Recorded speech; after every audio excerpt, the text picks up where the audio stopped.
Tere ka minu poolt, et mina siis olen Helena Loorents, olen kommunikatsiooniagentuuri B-Strategies strateegiline konsultant ja partner. Ja minul on olnud siis väga suur au ja rõõmustav ülesanne abistada Päästeametit ohtlike ettevõtete ja suurõnnetuse ohuga ettevõtete teavitusjuhise koostamisel, mida me tegelikult alustasime juba aastal 2023, aga kuna on siin ilmnenud asjaolud ja määruse muutus plaanis, et siis sellel aastal võtsime käsile selle uuendamise. Ma teeksingi väikese sellise ajaloolise tagasivaate ka, et miks me seda üldse tegema hakkasime, et teatavasti hakati rajama üle-eestilist sireenivõrgustikku, mis tekitaski vajaduse panna paika täpsem mingisugune arusaamine, et milliseid süsteeme, ohuteavituse süsteeme, millistes olukordades üldse on mõistlik kasutada. Et näiteks on teada ju, et on teatud ettevõtete territooriumile lausa rajatud ka riiklikke sireeniseadmeid püstitatud, on teatud ettevõtete vahetusse lähedusse paigaldatud, et me püüdsime siis kõikvõimalikud saadaval olevad teavitusviisid ette võtta, neid analüüsida ja mõelda, et millised lahendused, millised seadmed, millised teavitusviisid oleksid millistes olukordades kõige mõistlikumad. Me tahtsimegi luua mingisuguse klassifikatsiooni, mis võimaldaks ettevõtetel vaadata oma holpi ja hinnata, et kas minu kaardistatud ohuolukordades minu täna plaanitud teavitustegevused on piisavad, et viia info ohustatud inimesteni. Me tahtsime ka luua raamistikku, mis tegelikult annaks mingisuguse baasi inspektoritele, kes holpi teavitusplaani teostatavust peavad hindama. Et selle eesmärk, nende juhiste eesmärk ei ole kindlasti luua mingisugune selline reeglistik, mis peab üks-ühele teie holpides hakkama peegelduma, et see on pigem selline sisuliselt põhjendatud miinimumstandard, millest paremini võib alati teha. Et lihtsalt me toome nendes juhistes siis välja sellised põhimõtted, millest lähtuvalt hakkavad ka inspektorid hindama, et kas see on reaalselt elluviidav ja mõistlik. Meie eesmärk ei ole olnud luua mingisuguseid nagu uusi riiklikke kohustusi teile, vaid pigem julgustada teid oma ohuteavitust paremini läbi mõtlema, paremini selgemini dokumenteerima, ka läbi mängima tegelikult ja näha seda kui võimalikult tõhusat sellist kriisijuhtimise tööriista, mida paremini teie ja teie töötajad sellega kursis olete, mida paremini te olete läbi mänginud need situatsioonid oma vahetus läheduses asuvate näiteks tundlike asutuste või dominoefektiga ettevõtetega, et seda paremini olete te kriisiolukorras siis võimelised ka kahjude ulatust tänu tõhusale kommunikatsioonile piirama. Millised põhiprintsiibid me paika panime? Esiteks, teavitus peab olema õigeaegne, selleks, et hoida ära kahjude eskaleerumine. Me paneme, te näete siis juhistes ka, et me paneme paika väga konkreetsed ajaraamid teatud tõsidusastmega juhtumite jaoks. Teiseks, teavitus peab olema proportsionaalne õnnetusega kaasneva ohuga. Proportsionaalne nii selles mõttes, et see peab olema piisavalt kiire ja mõjus, aga tegelikult me teadvustame ka seda, et me ei taha tekitada segadust, me ei taha tekitada asjatut paanikat, me ei taha tekitada asjatuid kõnesid häirekeskusele, et ei ole ka mõtet võib-olla iga väikese sündmuse puhul käivitada sireeni. Nii et selleks oleme ka siis, seda me oleme arvesse võtnud neid juhiseid luues. Teavitus peab olema sihtrühmale kättesaadav ja arusaadav. Ehk siis mis iganes viisil inimene infot saab, kas see on sireen, erinevad sireeni helid, ta peab teadma, mida need tähendavad. Kui ta saab mingisuguse SMS-i, ta peab saama aru sellest, ta peab saama infot kas siis vastavalt tema keelele, Ta peab teadma, et millist infot võib selle ettevõtte käitaja poolt tulla. Nagu ma ütlesin, me teadvustasime, et vale teavitusviis või sihtrühma ootustega mitte sobiv teavitusviis on tegelikult võib olla sama kahjulik kui teavitamata jätmine, et me püüame igal moel vältida usalduse kadu, mis võib tekkida liiga intensiivse teavitamisega. Mida me tegime siis nende juhiste loomiseks, et me võtsime selle teema päris mastaapselt tegelikult käsile, et me mitte ainult ei vaadanud tänast seadusandlust ja teavituse korralduse reegleid, et me tutvusime ka tegelikult erinevate rahvusvaheliste partnerite ohuteavitust puudutavate õigusaktidega, juhistega, et kust võib-olla millistest näidetest õppida. Me analüüsisime erinevat tüüpi ettevõtete võimalikke riskistsenaariume, et kui kaugele võivad ulatuda millist tüüpi õnnetuste mõjud. Me kaasasime ka valitud ettevõtteid teie seast, analüüsisime mõningaid holpe, vaatasime, et milliseid probleeme me näeme, et mis seal võib tekkida. Ennekõike just, et kui on näiteks suurõnnetuse puhul on näiteks määratud peamiseks teavitusviisiks telefonikõned tiheda asustusega alas või mingisugused ukselt uksele teavitused, et kas see on tegelikult realistlik ja milline viis siis oleks nagu teostatav.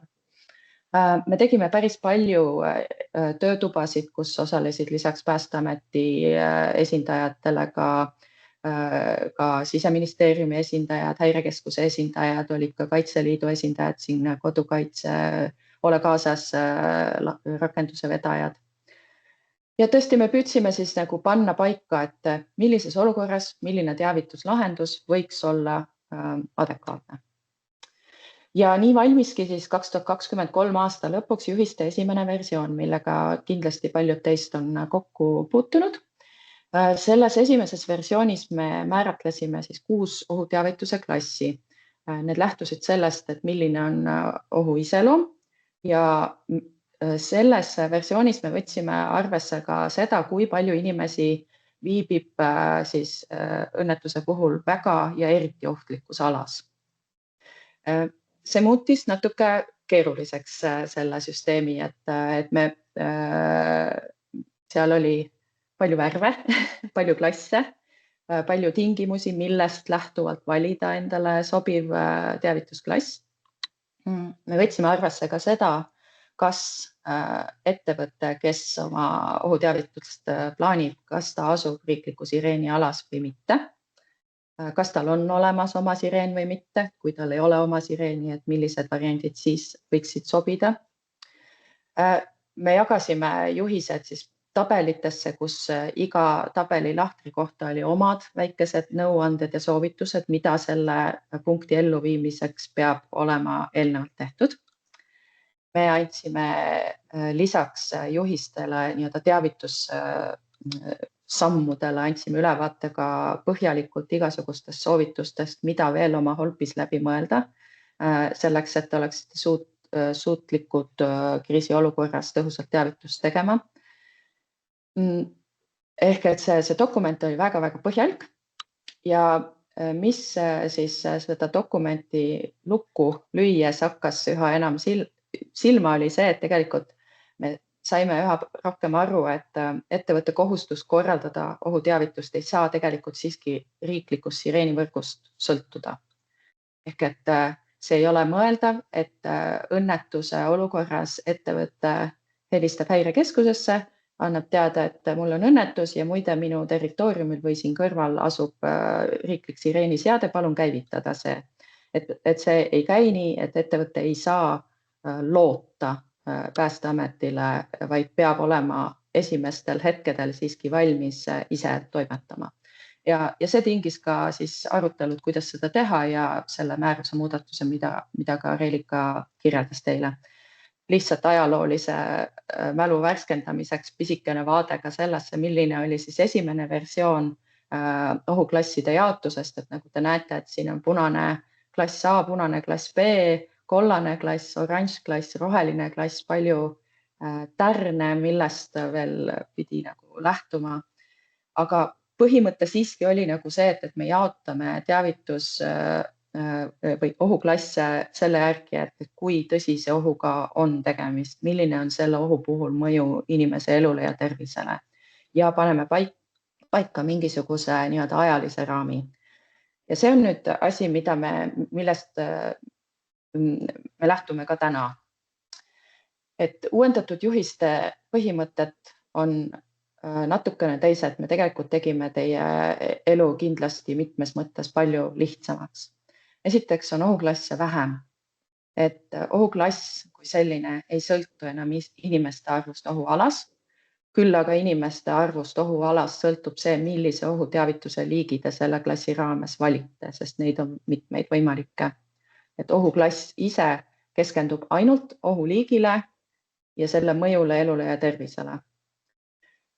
Iga klassi puhul on siis täpselt pandud paika, millise aja jooksul tuleb korraldada ohuteavitus. Juhised on palju lühemad, nad on palju selgemad. Me võtsime välja igasugused HOLP-juhise dubleerimised, mis tähendab seda, et juhised sisaldavad tõesti ennekõike samme ja mõni väikene pisike meelespea on selle lõppu lisatud, aga ta on oluliselt lühem, teda on kindlasti palju lihtsam jälgida. Ja nii nagu juba Reelika rääkis, et ohuala asemel siis piirdub see teavituskohustus territooriumi ja selle vahetu lähedusega, ehk siis teie nii-öelda vastutusala on kahtlemata väiksem. Mida ma veel tahan öelda, enne kui me vaatame juhistele otsa, et need täna veel ei kehti, need ei ole täna veel avalikustatud, et niipea kui määruse muudatused kinnitatakse, et siis need ka avalikustatakse. Ja kindlasti see ei tähenda ka seda, et need juhised on kivisse raiutud igavesest ajast igavesti ja täpselt ühtegi muudatust enam ei tule.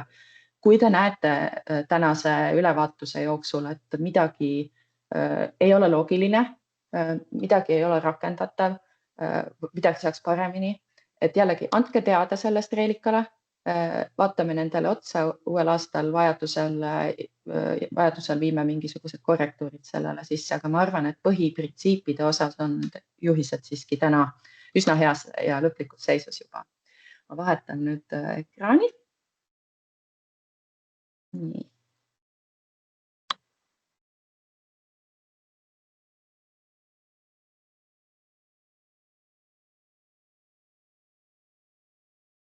Nii. Ma loodan, et dokument on nähtav. Nii, selles uutes juhistes on siis põhimõtteliselt 3 klassi. Vaatame nad siis kiirelt üle. Esimene on siis punane klass, mille juhtumi puhul on kohene oht elule. Oleme toonud siia ülevaatliku tabelisse kohe ka sisse juhtumid, mis käivad punase klassi alla. Mürgiste gaaside või ainete leke, tuleohtlike gaaside leke, tule- ja plahvatusoht, ammooniumnitraadi plahvatusoht. Et sellised tõeliselt suure ulatusega juhtumid, mille puhul inimeste elud on kohe ohus. Ja kui piisava kiirusega ei teavitata, siis see oht võib veelgi süveneda ja mõju võib laieneda. Selle ohuteavituse või selle ohuklassi puhul me eeldame, et see teavitus viiakse ellu ülikiirelt ehk 5 minutit, mis tähendab kuni 5 minutit põhimõtteliselt, mis tähendab seda, et kui teie ettevõttes on selline ohustsenaarium olemas ja teie ettevõtte territooriumil on inimesed, territooriumi vahetus läheduses viibib inimesi, siis sellisel juhul pigem on sireeniseade kohustuslik. On erandeid, aga neid erandeid te peate siis oma HOLP-is täpsemalt kirjandama, et kui te suudate tõendada, et see 5 minuti teavituse nõue täidetakse muude viisidega ja inspektorid see piisavalt veenab, et siis see on aktsepteeritav. Mis on muud teavitusviisid tõesti, kui teie territooriumi vahetus läheduses on üksikud talud või mingisugune üks maja, kus elab üks inimene või üks perekond, et siis on aktsepteeritav mingisugune SMS-teavitus või näiteks kui teie vahetus läheduses ei ole üldse inimesi, aga näiteks on ainult töötajad territooriumil, siis näiteks raadioside teel teavitus on aktsepteeritav. Aga seda te peate väga põhjalikult nii-öelda läbi mõtlema ja siis kirjeldama ja selgitama. Kollane klass on siis kiirelt eskaleeruv terviseoht. Siin on näited põleng või plahvatuse oht, tuleohtliku aine leke, millega kaasneb süttimis- või plahvatusoht, suitsupilve levik. Me eeldame siis sellise juhtumi puhul, et see oht ei ole kohene, aga see oht on eskaleeruv ja ta võib muutuda väga ohtlikuks elule või tervisele, ehk siis minutite või kümnete minutitega. Kollase klassi puhul on teavituskiiruseks siis kuni 15 minutit või kuni päästemeeskonna saabumiseni, kes annab sellisel juhul siis juhised, millisel moel teavitust korraldada või võtab selle teavituse üle. Kollases klassis sireeniseadme omamine ei ole kohustuslik, selle kasutamine ei ole kohustuslik, aga kui te sireeni käivitate, nii nagu ka punase klassi puhul, loetakse ohuteavituse korralduse kohustus täidetuks. Et mis tahes muid viise te kasutate siis kollase klassi õnnetuse puhul, siis te peate suutma oma holpis tõendama, et te suudate kõiki mõjupiirkonnas viibivaid isikuid teavitada siis 15 minuti jooksul. Mis on sellisel juhul siis aktsepteeritavad alternatiivid? Jällegi SMS-teavitus, raadioside, seda siis ainult territooriumil, telefonikõned, valjuhääldiga teavitus, ukselt uksele teavitus. Et jällegi, miks need ei oleks nagu mõeldavad lahendused punase klassi õnnetuse puhul, et me eeldame, et punase klassi puhul ei ole võimalik inimese elu ja tervist ohtu seadmata minna liikvele õnnetuse mõjualal teavitama kedagi vahetu suhtluse kaudu. Roheline ohuklass on siis aeglaselt eskaleeruv terviseoht või mõni tugev häiring, näiteks lõhnahäiring, mingisuguse mittesüttiva aine leke. Selle õnnetusklassi puhul, ohuklassi puhul siis me eeldame, et oht ei ole kohene ja tõsise eskaleerumise tõenäosus, kus see hakkab tervist väga tugevalt mõjutama, on pigem madal. Et see on pigem, inimesed on häiritud, nad tunnevad mingisugust lõhna ja see lõhn pikaajalisel sissehingamisel näiteks on nende tervisele kahjulik. Sellise ohuklassi puhul on siis teavituse kiirus, mida me eeldame kuni 30 minutit või kuni päästemeeskonna saabumiseni, kes siis annab vastavad juhised või võtab teilt siis teavituse üle. Sireeniseadme kasutamist selles klassis tuleb tõsiselt kaaluda, kas see on mõistlik. Sireeniseadme omamine ei ole kohustuslik, kui teie riskistsenaariumid piirduvad selle klassiga. Et teavitusviisid, mida aktsepteeritakse, on näiteks territooriumil vahetu suhtlus, aga ka kui piisavalt on aega, siis väljaspool tegelikult territooriumi. Raadioside territooriumil, telefonikõned siis inimestele või asutustele, kes asuvad vahetus läheduses, teavitus valjuhääldiga. See on nüüd selline ülikiire nii-öelda tabel, mis annab ABC ohuteavituse teemal. Ma niiviisi laseksin kiirelt üle selle ülejäänud dokumendi ka, et eesmärk ei ole mitte otsast lõpuni see need ühised kuidagi läbi lugeda, aga et teaksite, kus selles dokumendis sisaldub milline info. Me kirjeldame siis iga klassi lahti, punasel klassil täpselt millised näited ja siin iga klassi puhul on siis täpselt, millised on ettevõtte käitaja ülesanded. Ehk siis, kui te mäletate, eelmistes juhistes oli selline 2 tulbaga tabel, et siin on konkreetsed punktidega antud sammud. Esiteks hinnata, kas selle olukorraga kaasneb mingisugune võimalik mõju territooriumil või selle vahetus läheduses viibivate isikute elule või tervisele. Ja kui see mõju on, siis on ka teavituskohustus, ohuteavituse käivitamise kohustus. Siis kohene ohuteavitus tuleb käivitada ja seda kiireimal viisil, mis on teie holpis kirjeldatud. Ja siis siin on kirjas ka see, et sündmusest, mis on punases klassis, tuleb viivitamatult teavitada häirekeskust. Ja siia on kohe pandud ka, et tegelikult me pikalt mõtlesime sel teemal, et kas on enne ohuteavituse käivitamine ja siis häirekeskuse teavitus. Tegelikult me selle klassi õnnetuste puhul ikkagi eeldame, et need tegevused toimuvad sisuliselt paralleelselt. Et kuna eesmärk on ikkagi esmajoones päästa inimeste elud ja anda ülikiire signaal, et midagi on juhtunud, siis kui sireen on olemas, siis on aktsepteeritav see, et see käivitatakse ja siis tehakse see kõne häirekeskusele. Aga me soovitame mõelda läbi võimalus, kuidas seda teha paralleelselt. Siis piirata omade jõudude või turvateenuse osutaja abil ligipääsu sündmuskohale ja siis korraldada siis territooriumi evakuatsiooni, kui see ei ohuta töötajate elu ja tervist kuni päästemeeskonna kohale jõudmiseni.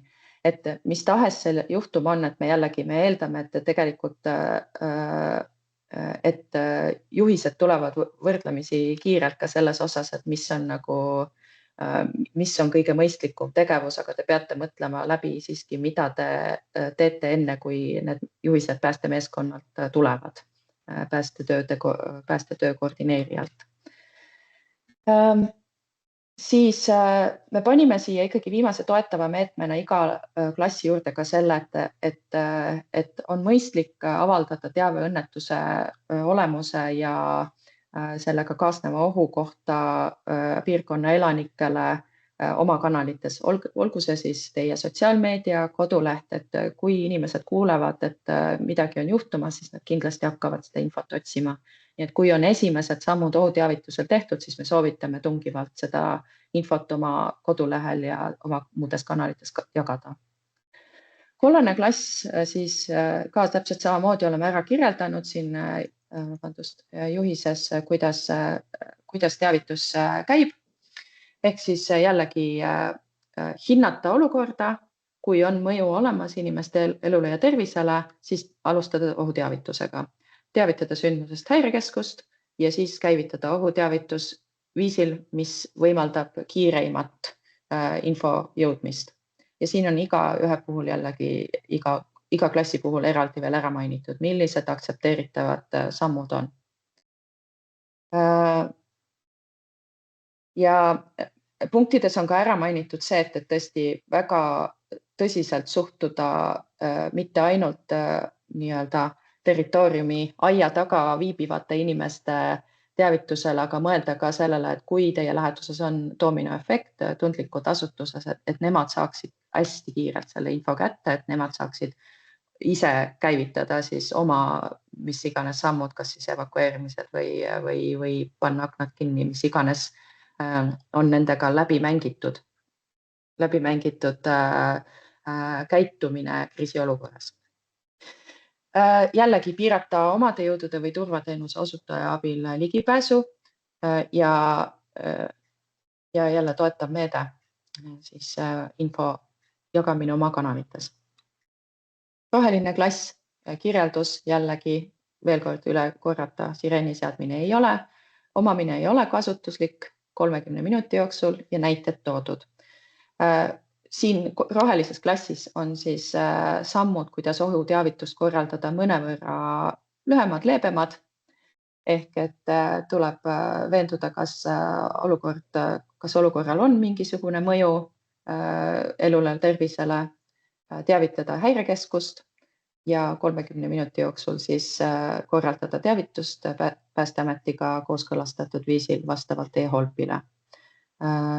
Piirata omade jõudude või turvateenuse osutaja abil ligipääsu sündmuskohale ja olla mis iganes moel siis toeks päästemeeskonnale. Jällegi toetav meede selleks, et vältida uudishimulike inimeste tulekut või kuidagi sündmuse ülevõimenemist infopuuduse tõttu.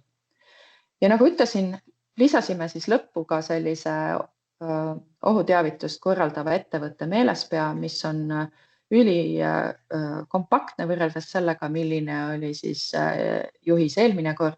Suur osa sellest infost, mis eelmises juhises oli, on viidud nüüd Holpi või viiakse peatselt Holpi juhisesse.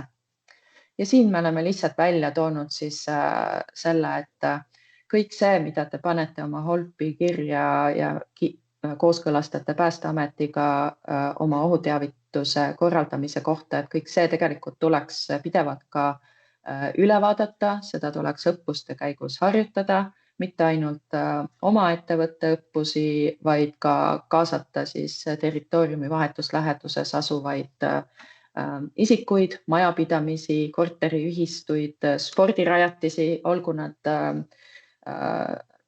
rajatud nõuetekohaselt või mitte. Et neid siiski tuleb teavitada ohuolukorrast, dominoefektiga ettevõtteid, tundlikke asutusi, et neid situatsioone tasub läbi mängida, et kõik teaksid, mida nad tegema peavad, kui näiteks kostub sireen. Ja siia sai ka samamoodi lisatud see, et sireeni toimimises ja selle ulatuses tuleb veenduda, seda tuleks testida regulaarselt. Siis oluline on silmas pidada ka seda, et te olete kogunud nende isikute, korteriühistute, ettevõtete, tundlike asutuste kontaktid.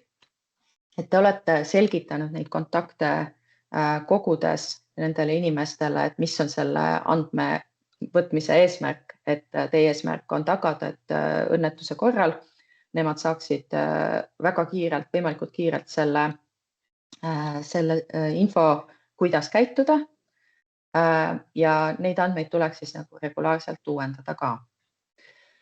Näiteks jah, eriti kui te oma Holpis ütlete, et teie esmase ohuteavituse korraldamise viisiks on näiteks SMS-teavitus, et siis te peaksite ka seda testima aeg-ajalt, veenduma, et selle teavituse saavad kätte need inimesed, kes seda teavitust vajavad, et need andmed on ajakohased, et see sõnum jõuab kohale, et see sõnum on arusaadav. Nagu öeldud, erilise hoolega tuleb suhtuda siis tundlike asutuste ohuteavitusse, õppeasutused, haiglad, hooldekodud, aga tegelikult täpselt samamoodi spordirajatised, mänguväljakud, muud sellist, et mõelda sellele väga põhjalikult. Siis, kui teie vahetusläheduses on ka veel ohtlikud ja suurõnnetuse ohuga ettevõtted, et siis tasub ka ohustsenaariumid ja ka ohuteavituse korraldus ühiselt läbi mõelda. Et kuidas te omavahel jagate vajalikku teavet, kuidas ühe ettevõtte võimalik õnnetus võib mõjutada teise ettevõtte näiteks mõjualasse jäävaid tundlikke asutusi. Need sõnumid käitumisjuhistega, eks ole, need peaksid olema tegelikult nende põhjad mingil moel juba valmis, et ei hakkaks tegelema õnnetuse olukorras tekstide koostamisega. Sellisel juhul te paratamatult ei jõua tõenäoliselt õigeaegselt ohuteavitust teha. Kui nüüd, nagu te nägite, mingitel juhtudel on aktsepteeritav ohuteavituse korraldus ka valjuhääldi või ukselt uksele teavituse puhul. Et selle puhul me kutsume teid üles veenduma, et teie ettevõtte töötajad, keda te näete tegemas seda teavitust, on saanud instruktsioonid selle tegevuseks, et nad teavad, millist sõnumit nad millise sündmuse korral edastavad. Et neil on olemas üldse vajalikud vahendid selle teavituse tegemiseks, olgu see siis ruupor või mingi muu vahend. Kui tegemist on juhtumiga, mis eeldab isikukaitsevahendeid, et nad teavad, kus need asuvad, et need isikukaitsevahendid ei ole aegunud, kadunud või otsas. Ja kui selleks oma töötajaid ei ole, et siis arvestada sellega, et selleks tuleks siis kasutada turvateenuse osutajat. Jällegi, kui mis tahes ohuteavituse sammu elluviimiseks te kasutate oma turvapartnerit, jällegi turvapartner peab olema täpselt samade asjadega kursis, ta peab teadma teie ettevõtte territooriumit, ta peab teadma, millise juhtumi puhul, kuidas, kust võtta vastu siis, ma ei tea, päästemeeskonda, juhatada neid toimumispaigani, kui suurt hulka patrulle ta vajab, milliste juhtumite puhul. Ka neil peavad olema kontaktid teie mõjupiirkonda jäävate asutuste esindajate ja elanike kontaktid. Need peavad olema ajakohased. Nad peavad olema valmis siis piirama ligipääsu sündmuskohale ja tegelikult teadma ka, et millisel juhul, kust alates ei ole see nende elu või tervise seisukohalt enam ohutu. Ja neil peavad olema siis samamoodi ka käitumisjuhistega sõnumid olemas, mida nad siis hakkavad näiteks ukselt uksele käies või sündmuskohta piirates inimestele ütlema. Samamoodi isikukaitsevahendid, et neil oleks olemas. Mõned tehnilised siin täpsustused veel, et saate nendega tutvuda, et ma nii detaili võib-olla ei lähekski rohkem. Ma arvan, et ma siin lõpetaksingi, et kas on tekkinud küsimusi? Aitäh, Helena. Küsimusi paistab, et siin vestlusaknas ei ole. Küll aga minul kuulates seda ettekannet tekkisid paar küsimust. Ühele küsimusele ma juba sain vastuse. Aga teine küsimus, et esimeste slaidide peal tõid sa seal välja lühisõnaliselt, et teavituse proportsionaalsus. Ole hea ja ava natukene selle proportsionaalsuse tausta, et mida see proportsionaalsus siis ettevõttele tähendab, kas see on ka kuidagi suuremas mahus reguleeritud, et ettevõtja võtab samamoodi nagu juhise ette ja et need on nüüd proportsionaalsed lähenemised või siis iga ettevõte saab selle proportsionaalsuse enda ettevõtte põhiselt siis kas mingi analüüsi põhjal määratleda. Et mis see proportsionaalsus teavitusele nagu tähendab? See proportsionaalsus lihtsalt öeldes siis tähendab seda, et teavituse mõju, ulatus ja kiirus vastavad selle ohu iseloomule. Et nagu ma ütlesin, me tahame tegelikult ikkagi vältida paanika tekitamist. Et midagi ei ole teha, et kui sireen kostub, siis on hulk inimesi, kes ei suhtu sellesse üldse kuidagi ja on hulk inimesi, kes hakkab helistama häirekeskusesse. Et me püüame anda mingisugused sellised raamid, mis võimaldavad hinnata, et mis on mõistlik sellises olukorras. Kui juhtumiga kaasneb üsna kiirelt eskaleeruv olukord ja see võib ohustada inimeste elu ja tervist, siis kindlasti on proportsionaalne igasugune teavitusviis, mis võimalikult kiirelt, võimalikult suure ulatusega teavitab juhtumist. Et meie eesmärk on, et see teavitus jõuaks inimesteni, et neil oleks aega ja teadmisi ennast kaitsta. Kui nüüd tegemist on olukorraga, mis kujuneb 30 minuti jooksul, näiteks või millel ei olegi sisuliselt võib-olla väljaspool territooriumi mõju, näiteks ettevõte, ma ei tea, kuskil tehase nurgas läheb pappkast põlema ja tekib palju suitsu, aga tegelikult ei ole nagu inimeste elu ja tervis ohus, et siis piisab ikkagi mingisugusest raadioside suhtlusest ja sireeni käivitamine oleks ilmselge liialdus. Et me tekitamegi muidu sellega sellise situatsiooni, et meil toimuvad sireeniga testid, me paneme iga väikese tossu peale sireeni käima, et see tekitab inimestes usalduse kaotust, et nad ei võta seda enam tõsiselt. Ma ei tea, kas Reelika, sa äkki tahad tuua mingeid näiteid veel? Ei praegu, ei täpsustaks rohkem, et väga hästi välja toodud. Et see oli tõesti hästi välja toodud, jah. See on see, mis puudutab siis just lähiümbruse teavitust ja siis kaugemat teavitust.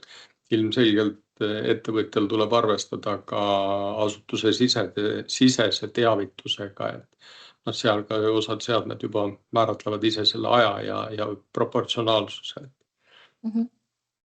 Aitäh selle eest. Nüüd üks küsimus oli veel, et ettekande alguses tõid esile, et muudatustega seoses on nüüd vähem ohuklasse. Mis see vähem ohuklasse pikemas mõistes endaga kaasa toob, et me teame, et siis on vähem reguleeritud, samas kui on vähem ohuklasse, siis ohuklasside detailsus võib-olla on ka natukene nagu suurema vaatega, et mis see ettevõttele tähendab, kuidas need ohuklassid siis tulevikus peaksid nagu seda, kui detailselt need ohuklassid siis määratlevad ära seda ohtu? Mulle tundub, ma võib-olla jagan uuesti seda ohuteavituse juhist. Lähen siit tagasi siia tabeli juurde. Et mida see ettevõtte jaoks tähendab? See tähendab seda, mis me oleme siit põhimõtteliselt välja võtnud. Me oleme võtnud 2 näitajat välja, 2 faktorit. Esiteks, me võtsime siit välja inimeste hulga. Ehk siis siin ei ole nüüd, meie enam ei määratle ohujuhisega ära, millised sammud te peate tegema, sõltuvalt sellest, kas territooriumil ja selle vahetus läheduses viibib 5 inimest, 10 inimest, 50 või 500 või 5000 inimest. See tähendab seda, et see ettevõte peab selle ise läbi mõtlema ja samas see ei muuda nagu ohuklassi. Et see ettevõte peab ise mõtlema siis nagu läbi, et selle ohuklassi raames aktsepteeritud teavitusviisides, mis on üldse rakendatav. Ehk et näiteks teavitus valjuhääldiga punase ohuklassi puhul ei ole rakendatav, sest see ei ole tehniliselt teostatav ohutult. See ei võimalda jõuda piisava hulga inimesteni, et me ei aktsepteeri seda teavitusviisi. Kui just ettevõte ei anna märku, et tegemist on käitisega, mille territooriumil ja selle vahetusläheduses pole ühtegi inimest, siis võib-olla on mingisuguses kauguses, näiteks lähemale suunava tee ees mingisugune ohuteavitus, ma ei tea, näost näkku või ka see vahetusuhtlusena nagu aktsepteeritav, aga see on ülierand, mida peab siis ettevõte ise põhjendama. See on siis üks asi, et see inimeste hulk mõjualas ei määra ohuklassi. Ja teine pool on siis see, kas ettevõtte läheduses asub riiklik sireen või ei asu, see ei puuduta üldse kuidagi ettevõtte enda korraldust, nii-öelda ohuteavituse korraldust. Et selle poolega tegeleb Päästeamet, päästetööde korraldaja, otsustab, kas on situatsioon piisavalt raske, et käivitada sireen või mitte, kas tuleb e-alarm SMS, aga ettevõte sellesse kuidagi ei puutu, ettevõte ei saa sellega arvestada, et tema ohuteavituse teeb ära riiklik sireen. Ja et isegi kui juhtum on sedavõrd kriitiline, et sireen käivitatakse, siis senimaani, kuni sireen käivitatakse, peab ettevõtte suutma ise seda teavitust tegema. Ja seda kõike tuleb siis HOLP-is teadvustada selgelt, lahti kirjutada, et meie milliste ohustsenaariumide puhul siis kuidas tagatakse see, et sõltumata sellest, kas on aia taga üks inimene või on aia taga 150 inimest, sõltumata sellest, kas on riiklik sireen või mitte, kuidas ta tagab, et inimesed saavad teavitatud? Selge. Suur tänu selgituse eest, et see tõesti oli natukene põhjalikum kui ettekandest nagu kuulda oli, et see andis vähemalt minule teatavat sellist taustaselgust rohkem juurde. Aitäh! Nüüd Hardi on kirjutanud ka siia selgitava sellise täpsustuse ohuala mõistest ja juhib tähelepanu sellele, et ohualal ja ohutul kaugusel tuleks kindlasti vahet teha. Et õige näite seadmeohutuse seaduse ja lõhkematerjali seadusega on kehtestatud ohutud kaugused, mis määratlevad ära teatud tundlikud objektid, mis ohtlikust objektist peavad jääma siis teatud kaugusele ning ei tohi jääda selle ohutu kauguse sisse. Veel toob ta, et asjakohane on ennetavate meetmete rakendamisega pädeva ameti nõusolekul ohutuid kaugusi ka vähendada õigusaktides sätestatud juhtudel ja ulatuses. Kemikaaliseadusega sätestatud ohualad ei ole niinimetatud keelualad, kuhu midagi rajada ei tohi, kuid KEMS paragrahv 32 raames tuleb siiski hinnata ohualas planeeritava või rajatava objekti osas hinnang anda, kas võimalikud õnnetuse aset leidmise riskid suurenevad või õnnetuse korral selle tagajärjed on raskemad, mis võivad siis kaasa tuua täiendavate ennetavate või leevendatavate meetmete rakendamise.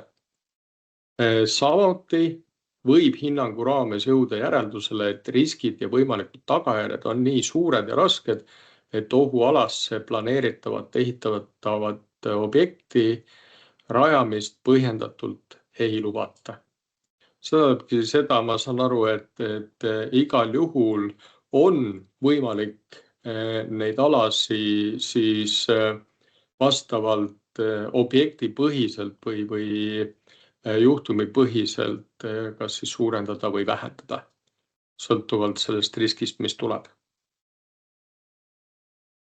Nii, see oli siis selgitus ja me jõudsime väga ilusti ennem päeva lõppu oma ettekannetega ühele poole. Suur tänu ettekandjatele Hardile, Reelikale ja Helenale. Kõike head, nägemist!